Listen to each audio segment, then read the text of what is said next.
Uncle ये आप क्यों उठा रहे हैं? ये तो हमारे घर का है, ये तो हमारा फर्ज बनता है कि हम उठाएंगे तेरे को। इस छोटे से बच्चे को कितना एहसास है अपनी जिम्मेदारी का। अफसोस कि हमारे शहरी भाइयों को बिल्कुल ही एहसास नहीं है। ओए! क्या सोच के तूने बच्चे को हाथ लगाया? सारा दिन गलियों के कूड़ा उठाते हो, गंदे इंसान। पता है मुझे तुम लोग, जो तुम्हारी आदतें हैं, तुम्हारी हरकतें हैं, सारा दिन गंद उठाते हो। और मुझे पता है तुम बच्चों को वरगलाते हो और उनको बेचते हो। अच्छे तरीके से मैं जानता हूँ तुम लोगों को, गलीज इंसान। साहब जी, मैंने तो ऐसे कोई काम ही नहीं किया। खबरदार, अगर मेरे बच्चे को आंधा हाथ लगाए ना, गलीज इंसान। अरे मियाँ क्या हुआ? कासिम बेचारे से क्यों लड़ रहे? मास्टर जी, आपको नहीं पता, ये ढोंगी बंदे हैं, बच्चों को वरगलाते हैं और बेचते हैं।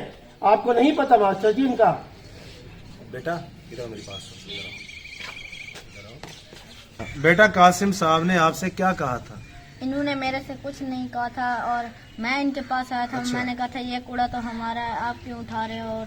तो इन्होंने मुझे अपने पास बुलाया और मेरे सर पे हाथ रखा, प्यार किया है, बस इतना। कैसे इंसान हो, अपने गिरबान में झांक कर तो देखो। मियाँ गलीज ये लोग नहीं, गलीज हम लोग हैं। हम बड़े शौक से अपने अपने घर का सामान कूड़ा गलियों में फेंक देते हैं, तो हम बड़े फख्र से कहते हैं जिसका काम है वही लोग करेंगे। ये तो सफाई कर रहे हैं, गलाजत हमने की है।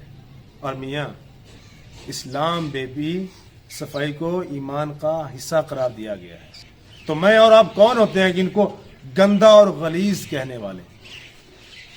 बहुत बड़ी गलती किया आपने, इनसे माफी मांगो। मुझे माफ कर दो कासिम भाई, साहब जी, आप भी हमारे भाई हो। मेरी गलती हो नहीं साहब जी, कोई बात नहीं साहब जी, कोई बात नहीं साहब जी। कासिम साहब, मैं भी आपसे नहीं मास्टर साहब, बहुत मेहरबानी मास्टर साहब, बहुत मेहरबानी।